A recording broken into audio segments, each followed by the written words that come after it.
Everyone welcome to learning zone. जैसा कि आपको पता है SSC CGL tier 1 exam April में होने वाला है।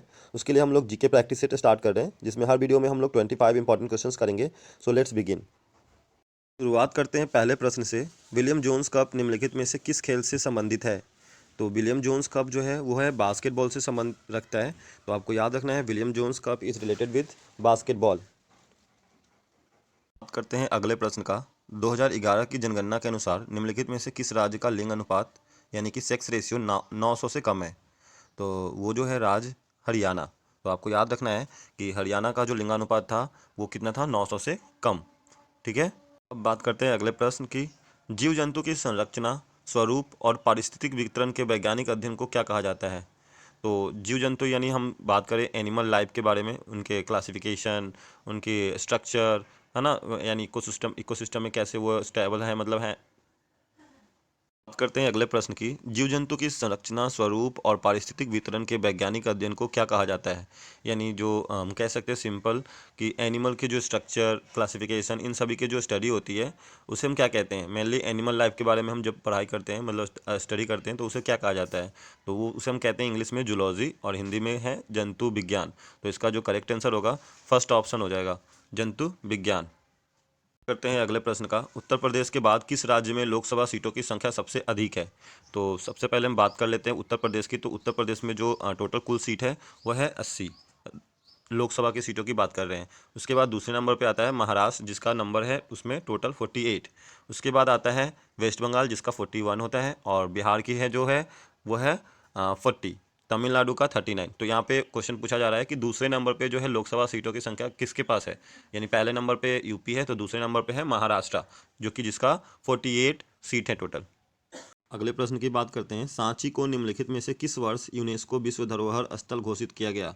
तो जो सांची की स्तूप है, यानी सांची जो है उसको विश्व धरोहर में मतलब घोषित किया गया है, वो ईयर है 1989। तो आपको याद रखना है सांची को 1989 में यूनेस्को विश्व धरोहर स्थल में घोषित किया गया है। क्वेश्चन है, मृदा प्रबंधन और फसल चक्र, खरपतवार और कीट नियंत्रण और फसलों की वृद्धि और खाद्य उत्पादन में महत्वपूर्ण भूमिका निभाने वाली जलवायु के अध्ययन से संबंधित विज्ञान क्या कहलाता है? तो मेनली हम बात कर रहे हैं यहाँ पे एग्रीकल्चर का। तो जो एग्रीकल्चर से रिलेटेड जो साइंस होता है उसे हम बोलते हैं यहाँ पे कृषि विज्ञान। ठीक है। तो जो अगले प्रश्न का जो आंसर होगा वो है कृषि विज्ञान। बात करते हैं अगले प्रश्न की। पृथ्वी की सतह के नीचे सबसे नज़दीक खनिज केवल डैश प्रक्रिया द्वारा खोदकर निकाले जा सकते हैं? तो जब सबसे नियरेस्ट जो लेयर में जो पाए जाने वाले क्या कह सकते हैं, जो मिनरल्स हैं उनको निकालने का जो तरीका है वह है खुदाई, यानी हम इंग्लिश में ड्रिलिंग भी कहते हैं। तो इसका ऑप्शन जो हो जाएगा ऑप्शन नंबर 4, यानी ड्रिलिंग। मनुष्यों में गुणसूत्रों के कितने युग्म होते हैं? यह है हमारा अगला प्रश्न। मनुष्यों में यानी क्रोमोसोम का जो कितना टोटल पेयर होता है, तो मेनली टोटल पेयर जो होता है वो 23 होता है, जिसमें से 1 पेयर जो है वो एक्टिव होता है, बाकी के जो 22 पेयर जो होते हैं वो अनएक्टिव कह सकते हैं, है ना। तो मनुष्यों में गुणसूत्रों के जो टोटल युग्म हैं वो है 23। बात करते हैं अगले प्रश्न का। महिला उद्यमिता दिवस प्रतिवर्ष कब मनाया जाता है? तो महिला जो उद्यमिता दिवस जो है वो प्रत्येक वर्ष हम लोग मनाते हैं। कब? 19 नवंबर को। तो इसका याद रखना है, महिला उद्यमिता दिवस जो है 19 नवंबर को हर साल सेलिब्रेट किया जाता है। अगला प्रश्न है, राष्ट्रीय खेल विश्वविद्यालय इम्फाल एक केंद्रीय विश्वविद्यालय है जिसकी स्थापना कब हुई थी? यानी राष्ट्रीय खेल विश्वविद्यालय इम्फाल का मतलब स्थापना वर्ष आपको बताना है। तो इसकी स्थापना जो है वो 2018 में हुआ था। तो आपको याद रखना है राष्ट्रीय खेल विश्वविद्यालय का स्थापना 2018 में हुआ था, और ये कौन सी जगह पे है? तो ये इम्फाल में है। अब बात करते हैं अगले प्रश्न का। सबसे इजी प्रश्न और सबसे इम्पॉर्टेंट प्रश्न, प्रथम मुगल शासक कौन था? तो प्रथम मुगल शासक जो था वो बाबर। तो याद रखना है प्रथम मुगल शासक बाबर था।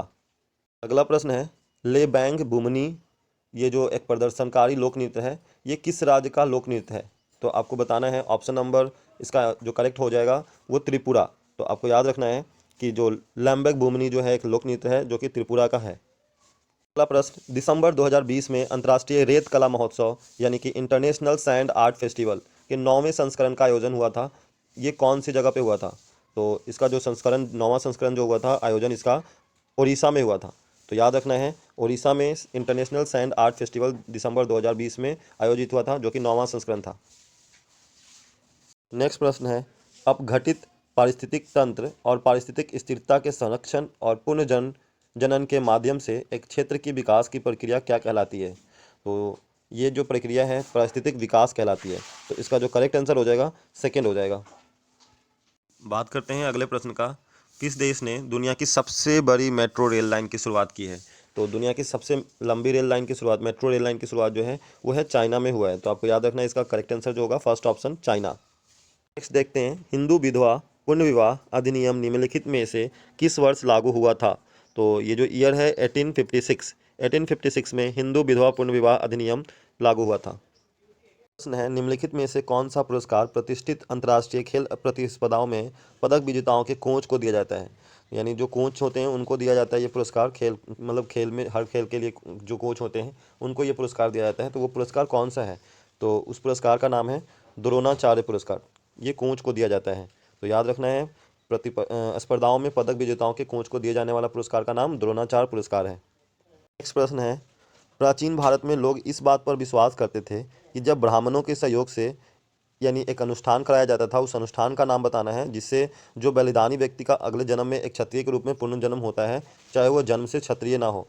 मतलब कहने का मतलब ये हुआ कि एक अनुष्ठान कराया जाता था, उस अनुष्ठान का नाम बताना है जिसमें ये विश्वास रखा जाता था कि जो व्यक्ति पहले जन्म में अगर क्षत्रिय नहीं है तो अगर इस अनुष्ठान को करवा लिया जाए तो अगले जन्म में वो क्षत्रिय बन सकता है। तो उस अनुष्ठान का नाम क्या है? तो उस अनुष्ठान का नाम है हिरण्यगर्भ। तो याद रखना है पहला ऑप्शन जो होगा वो हिरण्यगर्भ।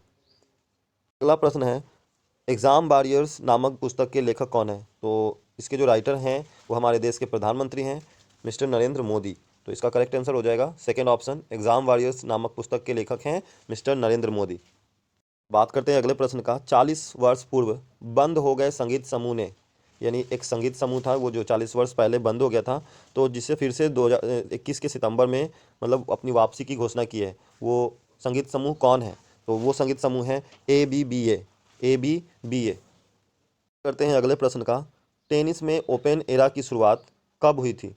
जब ग्रैंड स्लैम टूर्नामेंट्स ने पेशेवर खिलाड़ियों को नवोदित खिलाड़ियों के साथ प्रतिस्पर्धा करने की अनुमति दी। तो सिंपल याद रखना है कि टेनिस में ओपन एरा की शुरुआत जो हुई थी वो 1968 में हुई थी। तो इसका करेक्ट जो आंसर हो जाएगा थर्ड ऑप्शन 1968।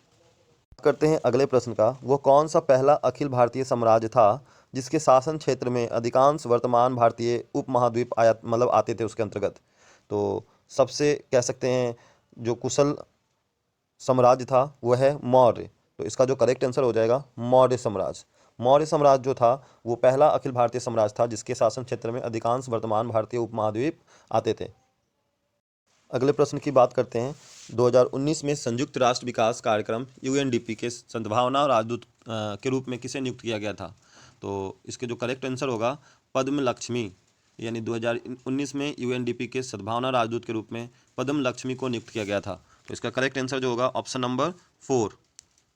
बात करते हैं अगले प्रश्न का। 1918 में खेरा में आई बाढ़ के बाद इनमें से किसने अंग्रेजों के खिलाफ नो टैक्स कैंपेन का नेतृत्व किया था? तो जैसे हम जानते हैं कि गांधी जी ने सत्याग्रह शुरुआत किया था 1917-18 में, तो खेरा का भी उसमें सत्याग्रह हुआ था जिसका कैंपेन जो है वो वल्लभ भाई पटेल ने किया था। तो इसका जो करेक्ट आंसर हो जाएगा वल्लभ भाई पटेल, सेकेंड ऑप्शन। फ्रेंड्स, अब ये अंतिम प्रश्न है और इस प्रश्न का जवाब आपको कमेंट सेक्शन में देना है। बैंकिंग के संबंध में CTS का फुल फॉर्म बताइए, यानी CTS जो है इसका फुल फॉर्म आपको बताना है और इस प्रश्न का जवाब आप कमेंट सेक्शन में ज़रूर दें, जिससे कि मुझे पता चलेगा कि कितने लोग ज़्यादा से ज़्यादा ये वीडियो से जुड़ रहे हैं, जिससे कि मुझे प्रोत्साहन मिलेगा नए नए वीडियो बनाने के लिए। तो अगर आपको ये मेरा वीडियो पसंद आता है तो प्लीज़ मेरे चैनल को सब्सक्राइब करें, लाइक करें एंड शेयर करें। Thank you.